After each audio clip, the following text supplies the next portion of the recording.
한국이 1997년도 IMF라고 하는, 말하자면 이제 한국 경제가 굉장히 위험한 상황 가운데 있게 됐었죠, 그죠? 어떻게 보면 이제 이 한국은행에 달러가 비어 있는 그런 상황 가운데 있었어요.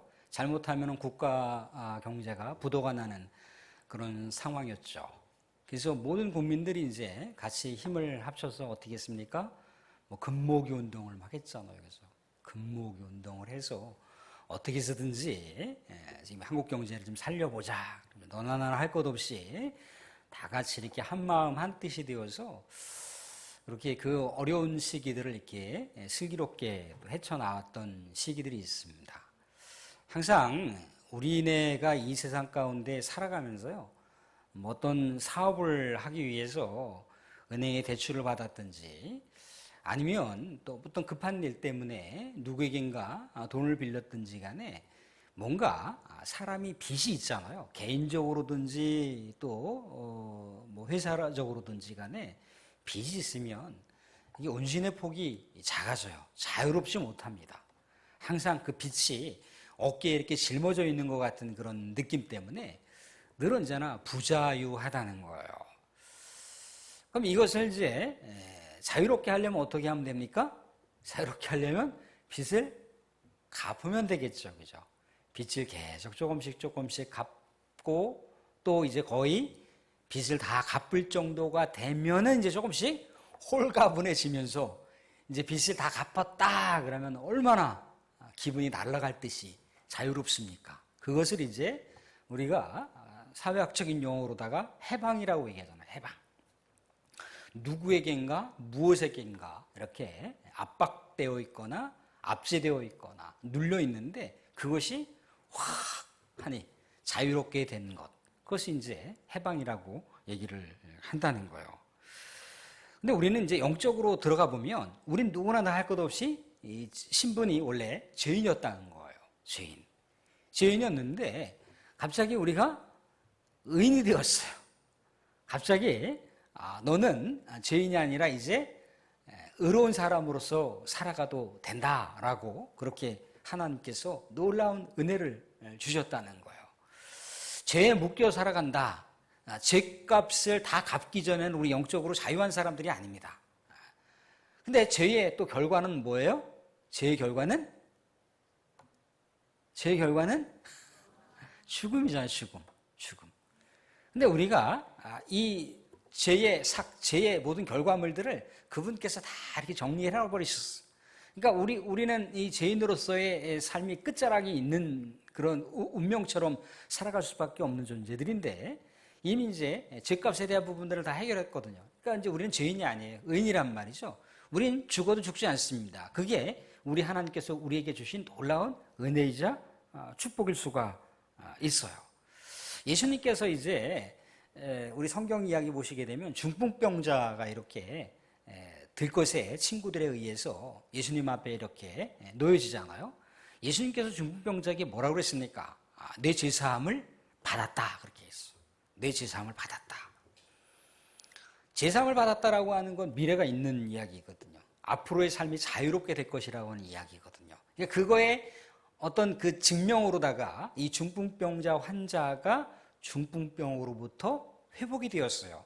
죄사함에 대한 일부분의 어떤 증명을 보여주신 거예요. 근데 그 주변에 있었던 서기관이라고 하는 사람이나 율법을 만지작만지작거리는 사람들, 율법 조문을 붙들고 너 안식일법 어겼어. 너 무슨 법 어겼어. 너 이거 어겼어. 저거 어겼어. 이렇게 늘 언제나 율법의 말씀을 가지고 다니면서 마치 교통순경이 교통법규를 어긴 차량들을 이렇게 체크하는 것처럼 그렇게 당시 서기관들이나 율법사들은 그렇게 했다는 거예요. 근데 예수님께서 중풍병 환자한테 죄사함을 선언했단 말이죠. 너는 너의 죄를 사함받았어. 그렇게 얘기하는 순간 이 율법 조문을 붙들고 다니는 사람들이 뭐라고 얘기합니까? 죄사함은 하나님만이 선포할 수 있는 건데 하나님만이 할 수 있는 건데 저 나사렛 예수가 죄사함을 선포했거든요. 해방을 선포했어요. 자유함을 선포했어요. 그렇게 얘기하니까 이 서기관이라고 하는 사람은 하나님을 신성모독했다. 하나님의 이름을 욕되게 했다, 더럽혔다, 저거 사입이다, 이단이다, 그렇게 이제 취급을 했다는 거예요. 근데 우리가 하나 알 수 있는 건 뭡니까? 예수님께서 스스로 자기를 세우기 위해서 그렇게 하셨던가요? 아니죠. 예수님도 하나님으로부터 이 땅 가운데 파송을 받으셨죠. 죄사함의 권세를 갖고 많은 영혼들을 자유하게 하라고. 그 이미 이사야 선지자를 통해서 얘기하신 거잖아요. 그죠? 이 땅 가운데 메시아가 왔을 때 그렇게 자유함에 대한 것, 해방에 대한 것을 육신적인 치료나 또 여러 가지 삶에 억눌려 있던 부분들을 완전하게 이렇게 자유하게 하신다라고 하는 것을 예수님께서 이 땅 가운데 메시아로 오시면서 그런 사역을 감당할 것이라고 이사야 선지자가 예수님이 오기 700년 전에 말씀을 하셨거든요. 그러니까 예수님께서 700년 전에 이사야 선지자가 선포한 그대로다가 막 환자들을 치료해 주는 거예요. 막 억눌려 있던 사람들에게 막 꿈을 얘기하고 비전을 얘기하고 미래를 막 얘기한단 말이죠. 하나님의 죄사함의 권세를 받은 예수님이 이 땅 가운데 오셨기 때문에 가능하다는 거예요. 근데 그 당시에 이 율법 조문을 붙들고 있는 사람들은 이사야 선지자가 그렇게 말씀한 거에 대해서 그렇게 별로 자신들의 시선이 가 있지 않았어요. 중요한 건 어떻게 해서든지 A라고 하는 사람, B라고 하는 사람, C라고 하는 사람을 지적을 해서 하나님 말씀대로 살지 못했다는 걸 지적을 하면서 자기의 권세를 높이려고 했다는 거예요. 그게 이제 그 당시에 율법사들이나 그런 사람들의 모습이라는 겁니다. 근데 사랑하는 여러분들, 우리가 계속해서 제가 말씀드리지만 우리가 내가 예수 믿기로 했어, 내가 이제 교회 다닐 거야, 그랬다고 내가 구원받습니까?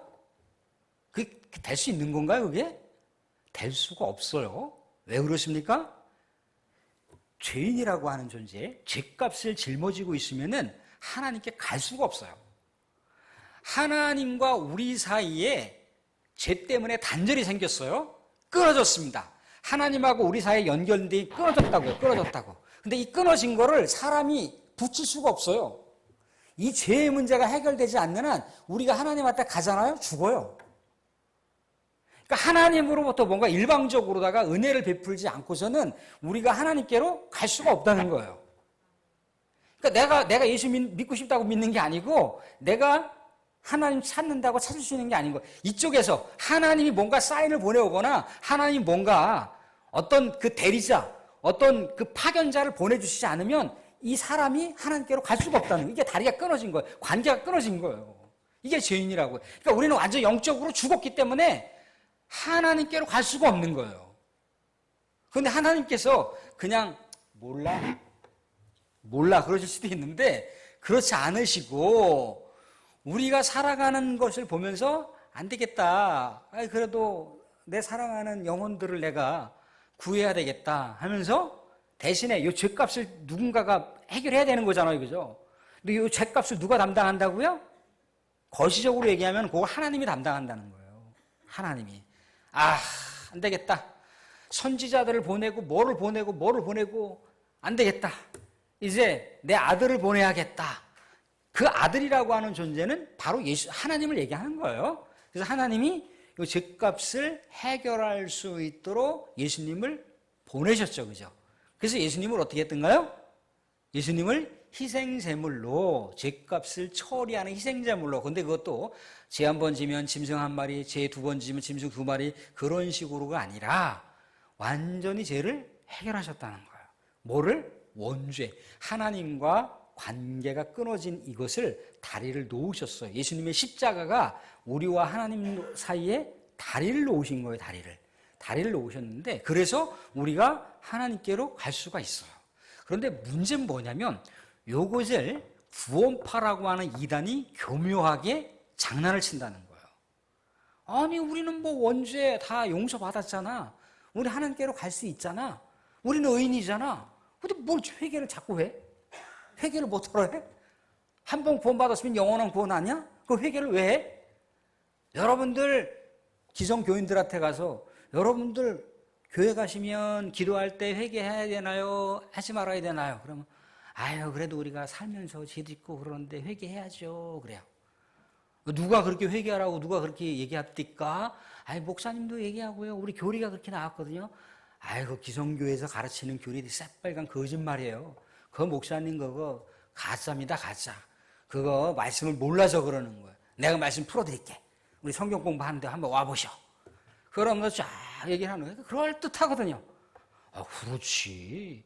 원죄가 완전히 해결됐는데 우리는 의인인데 뭐 죄 짓고 자식할 게 뭐 있어? 그래서 이런 불상사가 생기는 게 뭐냐면 버젓이 세상 가운데 사회 윤리적인 범죄를, 그것도 악명 높은 살인을 저질러서 감옥에 갔는데, 아니, 우리 하나님한테 난 다 재산 받았어. 피해자가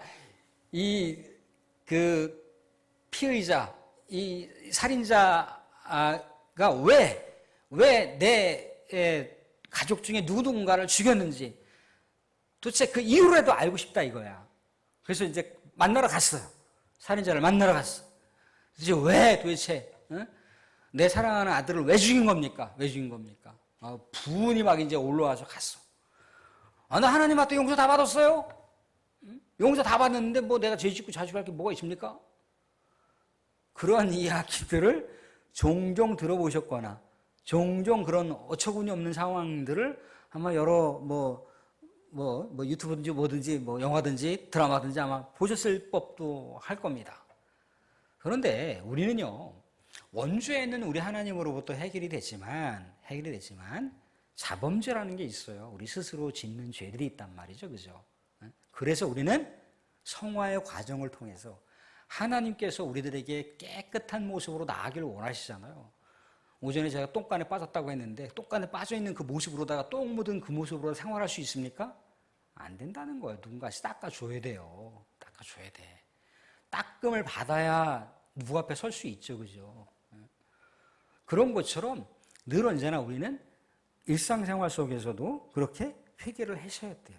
우리가 행하고 있는 모든 삶의 내용들, 덕지덕지 붙어있는 그 모습들을 우리 하나님한테 회개를 해야 된다는 거예요. 그런데 이제 오늘 말씀 가운데 우리가 하나 볼 건 뭐냐면, 자, 사람이 하나님께 갈 수 없어요. 하나님께서 뭔가 조치를 취해주지 않으시면, 예수님이라고 하는 어떤 그 근거를 주시지 않으면, 예수님이라고 하는 조건을 주시지 않으면, 그러니까 우리가 예수님을 믿는 거잖아요. 그죠? 하나님이 먼저 보내주시지 않으면 우리 갈 수가 없어요. 하나님께서 자비함과 은혜를 베풀지 아니하고서는 우리가 예수님을 믿고 싶어도 믿을 수 있는 게 아닌 거예요. 그러니까 우리 사랑하는 성도님들이 우리가 예수를 믿고 찬양을 하고 예배를 드리고 하나님께 나아갈 수 있는 것, 이게 바로 은혜라고 하는 게 뭐냐면 인력으로 되는 게 아니에요. 사랑하는 성도님들 가족 중에 정말 사랑하는 가족들이 있을 거 아니에요. 그죠? 몇십 년 동안 기도하신 분들도 있을 거예요. 그죠? 또 권면도 하고, 또 약간 반 어거지도 좀 써가면서, 때도 좀 써가면서, 그런 분들이 있을 수 있어요. 그죠? 아주 착하기는 아주 그냥 법 없이도 착한데, 예수 믿는 걸 안 믿는단 말입니다. 교회를 안 다닌단 말이죠. 인력으로 안 돼요. 그죠? 왜 그렇습니까? 내 의지대로 되는 게 아니니까. 믿음의 영역은 하나님의 은혜가 있어야 되는 거예요. 하나님께서 긍휼과 자비함을 불어넣어 주셔야 되는 거예요. 그렇기 때문에 우리는 하나님의 자비와 긍휼을 계속해서 기도해야 돼요. 하나님, 그래도 내 동생, 내 형, 내 언니, 우리 조카들 꼭 구원시켜 주세요. 불쌍히 여겨주세요. 뭐 저렇게 살다가 끝나는 인생인데 얼마나 불쌍합니까? 그죠?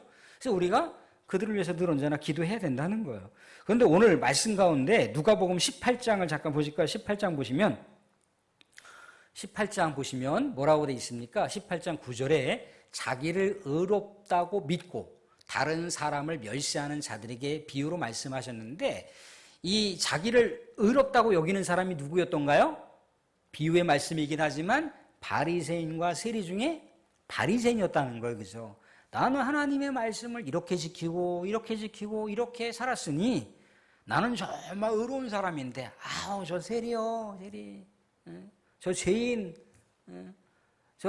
우리 그 세금을 아주 악랄하게 받아들이는 저 죄인, 나는 저런 죄인으로 태어나지 않은 게 얼마나 감사한지, 막 그렇게 했단 말이죠. 그죠? 그랬더니 마지막 절 한번 보실까요? 마지막 절 보시면 뭐라고 나와 있습니까? 마지막 절 보시면 14절에 보시면 내가 너에게 이르노니 이에 저 바리새인이 아니고 이 사람이 의롭다 하심을 받고, 바리새인은 의로운 존재가 아니라는 거예요. 본인이 자기 스스로를 자유했는지 아니면 자기 스스로를 그렇게 교만하게 생각했는지 모르지만, 나는 의로운 사람이야, 나는 의인이야, 나는 죄짓고는 안 살아, 죄짓고는 못 살아, 이런 사람이란 말이죠. 그죠? 그런데 이 셀이라고 하는 사람은 어떻게 했던가요? 13절 말씀 한번 보겠습니다. 13절 말씀 같이 한번 읽어볼까요? 13절 한번 읽겠습니다. 같이 시작.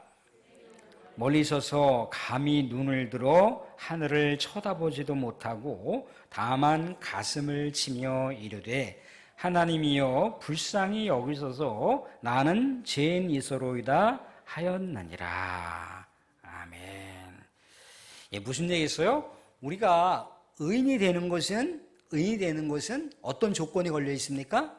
의인이 될 수 있는 것은 1차적으로는 예수님을 믿어야 된다는 거죠. 그죠? 예수님을 믿어야 의로운 존재가 됐어요. 죄값이 해결됐습니다. 영생을 얻을 수가 있어요. 영생의 길을 갈 수가 있습니다. 이것은 예수님을 믿는 믿음의 조건이 있어야 되는 거예요. 이건 필수 조건입니다. 그런데 이 필수 조건보다 더 선행된 게 뭐죠?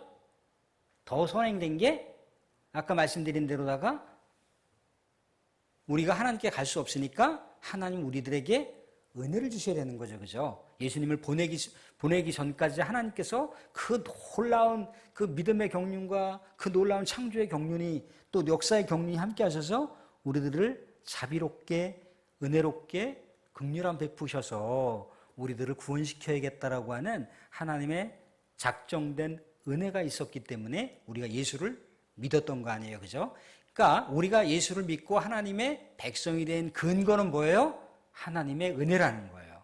하나님의 자비라는 거예요. 그런데 우리가 이 세상을 살아가면서 하나님의 자비와 하나님의 은혜를 눈에 보이지 않는다고 해서 너무 쉽게 이렇게 가치 없는 것으로 여기서는 안 된다는 거예요. 우리는 사실 값을 내고 예수님을 믿은 것은 아니지만, 예수님께서 그렇게 우리에게 뭔가 돈 내고 예수 믿어 그렇지 않았어요. 그죠? 돈을 지불하고 예수 믿어 그렇진 않았거든요. 그렇다고 해서 하나님이 값을 안 지불했느냐? 값을 지불했다는 거예요. 우리 죄의 영역보다 훨씬 더 광대한 예수님의 피값이라고 하는, 예수님만의 힘의 희생 제물의 값이라고 하는 엄청난 것을 우리들에게 주셨다는 거예요. 그러니까 우리가 살아가는 삶이 얼마나 우리 하나님의 은혜가 아니고서는 살아갈 수가 없는 존재들인 겁니다. 그래서 오늘 제목이 의롭다 하심이 왜 하나님의 은혜인가? 왜 하나님의 은혜인가? 은혜 받은 사람들이 있고 은혜 받지 못한 사람들이 있잖아요. 그죠? 그래서 우리는 우리 스스로가 얘기할 수 있는 것은 아니지만 성경의 말씀을 쭉 보니까, 믿음의 사람들이 살아보니까 믿지 않는 사람들도 많이 있다는 거죠. 정말 선하디 선한 사람, 믿지 않는 사람들이 얼마나 많습니까? 그죠? 근데 조건이 뭐라고요? 예수를 믿어야 된다는 거예요. 그죠? 왜 저렇게 착한 사람이 예수를 안 믿지? 저렇게 어렵게 힘들게 정말 불쌍하게 살아가는 사람이 예수를 믿으면 이 생에는 몰라도 그 다음 생에 분명히 놀라운 우리 하나님의 축복의 그 나라가 보장되는데 왜 예수 안 믿지? 그게 의문이라는 거죠. 그죠? 그런데 제가 이런 말씀 드리기 그렇지만, 나같이 승질 더럽고 꼬라지 들어온 나 같은 사람은 왜 하나님께서 은혜를 주셔서 예수를 믿게 하셨지? 이게 아이러니하다는 거예요. 에? 저 착하디 착한 사람도 많은데 왜 저 사람은 예수 안 믿고 나는 왜 이렇게 예수를 믿을까? 이게 이해가 안 되는데, 이걸 우리는 무슨 근거로 볼 수 있는 거예요? 하나님의 은혜. 하나님의 은혜구나. 그래서 우리가 신학적으로 말하기를, 하나님께서 구원받은 사람을 예정하신 거구나, 선택하신 거구나, 그렇게 얘기할 수 있는 거예요. 우리는 누가 선택받았는지 모르죠. 그죠? 다만 믿음의 사람들은 선택받았다는 건 분명한 거잖아요. 그죠? 근데 믿지 않는 분들은 선택받지 못했다라고 하는 것을 희미하게 생각할 수밖에 없어요. 그죠? 그러니까 저분도 하나님께서 선택하셔야 될 텐데라고 하는 마음을 가지고 우리가 또 복음을 들고 나가고 또 기도를 붙들고 하나님께 나아가고, 하나님 불쌍히 여겨주세요, 긍휼히 여겨주세요. 아무리 세상에 어마어마한 거를 쌓아놓고 살아가도 세상에 정말 천하로 호령할 만한 명예를 갖고 있어도 끝이 보이는 인생들이잖아요. 끝이 보이는 인생들. 그 인생에 무슨 미래가 있습니까? 살아봐야 90년, 100년 사는 그 인생에 미래가 있는 겁니까? 후손들에게 억만금을 남겨줄 만한 뭐가 있나요? 몇 대에 걸쳐서 그 명예로운 뭔가가 이 세상 가운데는 주어질지 몰라도 하나님 나라에는 없어요. 하나님 나라에는. 사랑하는 성도들, 언제나 또 우리가 남은 우리 이제 7월, 8월, 9월 이제 하반기를 살아가는데, 아이고 또 이게 장마에다가 내일부터 또 비가 많이 온다고 해요, 그죠? 비도 오고 또 이 삼복더위가 조금씩 몰려오고 그러는데, 우리 하나님 은혜 생각하면 또 시원하잖아요. 또 기분 나잖아요. 또 찬양 가운데 또 하나님의 부르심. 내가 하나님 나 불러줘요 그게 아니잖아요, 그죠? 나 불러줘요 그게 아니라 부른단 말이죠, 그죠? 신병교육대에서 자대 배치 받을 때 나 거기 가고 싶어요 갈 수 있는 게 요즘 모르겠습니다. 나 거기 가고 싶어요 갈 수 있는 게 아니에요. 너 무슨 병, 너 무슨 병, 너 무슨 병, 너 무슨 병. 그런다는 거예요. 우리가 하나님 앞에 나아간다는 것, 예배 드린다는 것, 하나님의 백성이라고 하는 이 딱지, 이 천국의 딱지, 이 놀라운 은혜의 딱지를 붙들고 살아가는 자체가 행복한 복된 소식인 거예요. 복된 소식. 굿뉴스란 말이죠. 사랑하는 분들, 우리 하반기도 더 행복하게, 더 은혜 많이 받으시고 더 은혜롭게 또 퍼주세요. 퍼줘. 그 은혜 나눠줘도 다 사라지지 않습니다. 행복 나눠주세요. 자기만 혼자 집에서 막 웃고 그러지 마시고 그 웃음, 그 기쁨, 행복도 많이 나눠주시고 옆에 있는 이웃이 울고 있어. 아, 왜 우세요? 같이 웁시다. 그렇게 우리가 행복도 나누고 슬픔도 나누고 또 기도 제목도 나눠서 우리 천국 갈 때까지 행복하게 우리 하나님의 은혜 같이 나누면서 풍성하게 하반기도 살아가실 수 있기를 주님으로 축원드립니다.